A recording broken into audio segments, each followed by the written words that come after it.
Well, this is very peculiar, the things that are going on right now.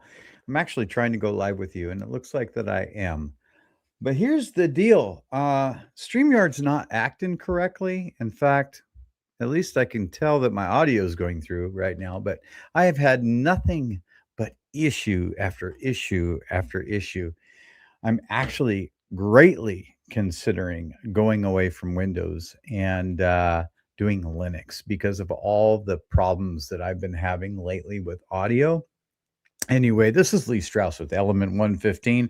I don't mean to dump on you guys. Heck, it's Wednesday, right? I mean, we're halfway through the week, and you know it's going to get good the further we get in. So, I have been watching the news lately, and it's just one dump after another. It's just like I can't even keep it straight anymore. My head's spinning around. But I'm going to tell you what, James Fox recently did this press conference briefing at the press club in Washington D.C.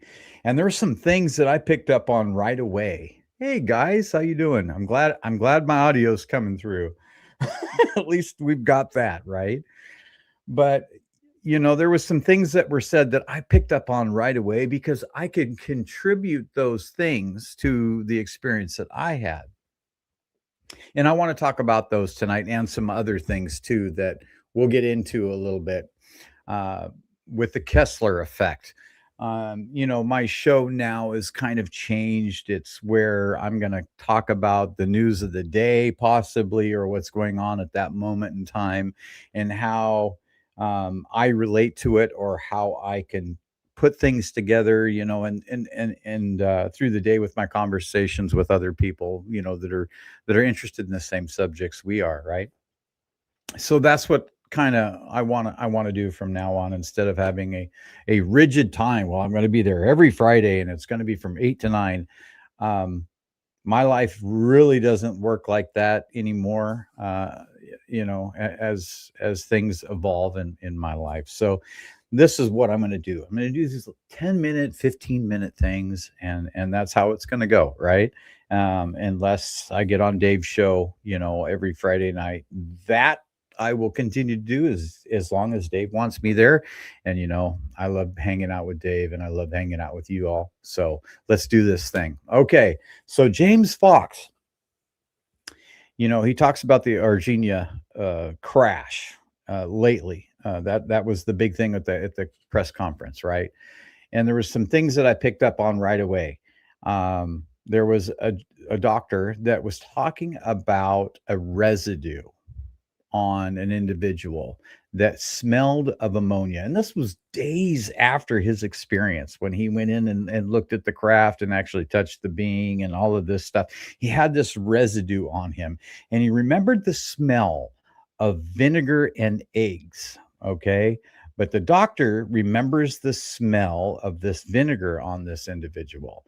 And it was oily, like his skin to the touch was oily. Now I've experienced this in my own um, experience with ET. So that's why I'm bringing it forward, because I know a little bit about what they're talking about, because I've had those kind of experiences with that oiliness. I've had handprints on the wall that I was able to pick up with a black light. Not only on the wall, but on the carpet, like little tiny footprints. And there are pictures. We have pictures of that stuff. Um, and I actually should have gotten that stuff ready for the show to show you guys, but they do fluoresce under black light. And so there are those pictures that I do have, and I would love to share those with you guys at some point, if you haven't seen those before. So on some of the interviews that I've done, I've shown those in the past. However, there was some other things that were talked about as well, that this one individual experienced and saw from the his point of view. Now, he didn't call the aliens grays or anything like that.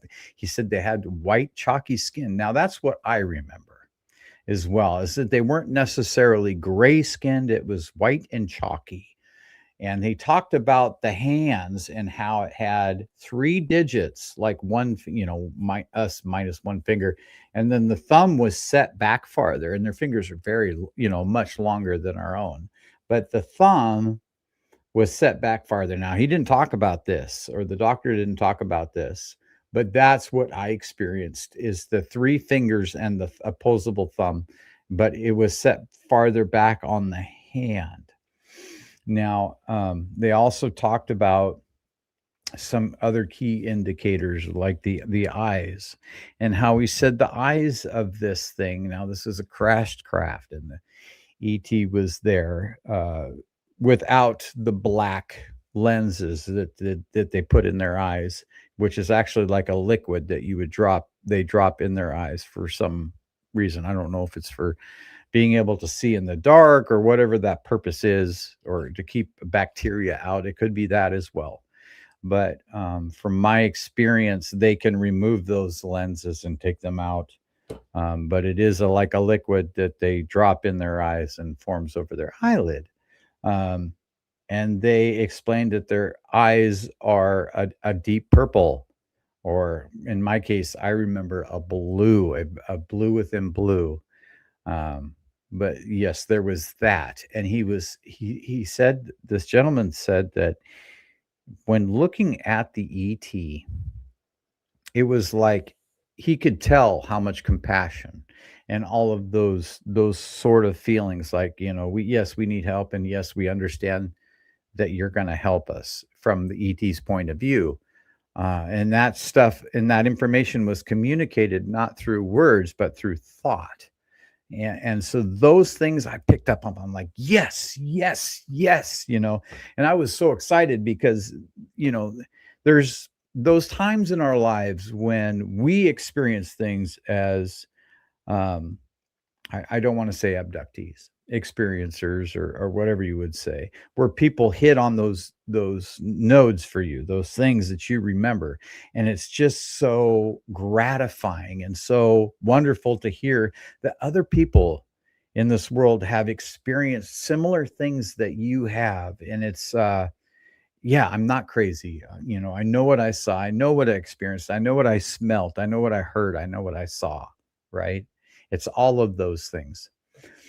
And so, to me, that's very, very important and very telling within that testimony that we heard. I hope you did hear it as well. And thank you very much for being here, guys. I do appreciate it, Kurt. I think I did see Kitty Cat Whack as well. I hope she hung around. Anyway, so let's get into this Kessler effect thing, because this is nuts, right? Yeah, I don't know if you guys have heard about this, but Elon Musk and some other big people that have satellites in the US, and some other people are now talking about this, where there was a satellite that went off course. That basically shut down, or is not communicable to the Earth, to NASA, or to whoever's controlling the satellite. Now it's kind of roaming free out there, and the concern is that it's going to hit another satellite, and so on and so forth. And if this happens, it's going to be a cascading effect, right? And that effect is called the Kessler effect. And you've got now debris flying everywhere out there in space as it floats around the planet, smashing into other things.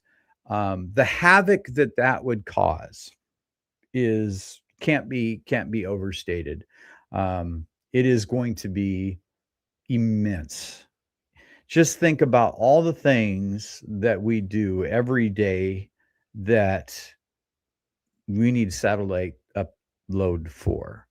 Even our cell phones and everything goes to a relay tower, which goes to a station that, of course, beams that information onto a satellite, and then goes somewhere else, right? So, the first thought that I have is, okay, so navigation's going to go down, because right now we're using satellites to navigate the roads and to find places that we're supposed to go. I mean, they can do it with other means, but it's not near as effective, right? So all those satellites could go down. The thought that once this starts, the cascading effect will continue to happen, and more satellites will get hit. Um, Elon Musk says that he can take his satellites and put them in a minimal or a lower Earth orbit. But what happens with that is after 6 months, that the pull on those satellites will be so strong that it'll make them come into the atmosphere. Now, we're not concerned about satellites hitting the ground. Everything, as far as we know, except for the bigger stuff, would burn up before it got into the atmosphere, or as it was going through the atmosphere, it would burn up before it hit Earth, right? I mean, there is some bigger stuff out there, the heavier stuff, that might make it to Earth, and those things are going to be a concern. Um, but they're not so big as to be that um, concerning. Yes, maybe take out a home or two or something like that, but we're not talking big areas of devastation here. Not at all. Um, so you think of like, satellite hitting another satellite, and then those little tiny pieces that'll fly off and hit solar panels of another satellite and then take that out. I mean, it would just go on and on and on and on. So the other concern is that there is another group of people that want to launch another satellite array, kind of like what we have with Starlink right now. And believe it or not, that's Amazon. And if they do that, they're going to have to put their satellites farther out there in space. But the problem is that this is kind of already started, and there's really no way to stop it. I don't know what we're looking at as far as timelines are concerned, but can we come up with something to go up there like a trash sweeper or something like that to collect debris? I don't know that we have anything like that. I hope to God that they have foreseen this problem and have thought, well, we need to put something together, and they're already working on it. I mean, that's best case scenario, right? Is that they're going to make something to go ahead and sweep up all this space trash that they can. And maybe that's using some high powered magnet. I'm not really sure how they would accomplish that because, you know, even though it looks like it's moving slow in space, there's nothing to stop it. There's nothing to slow down that inertia. It's going to penetrate um, just about any defenses that you could come up with, unless it's some sort of like electromagnetic anti-gravity type bubble or something like that. Even the space station's at risk, right? So we are concerned. I'm concerned, on what that's going to do to us over the long run. And we could be talking about 4 years, right? But that is definitely a concern. And I also heard just the other day that NASA wants to send up, more astronauts to go to the moon. And I'm thinking, oh, it's a scary time to be doing any of that. Anyway, guys, that's pretty much all I have tonight, unless anybody has any questions. Grant, oh my gosh, I would love it if Grant comes back. He's raising that little baby now, along with the 3 jobs that he has. If I do hear about him coming back, I'll sure to be talking about that because it's always great to have him on board. I like that back and forth banter. Coming out here to you guys alone on my own and talking to you, it makes me nervous, really, to tell you the truth.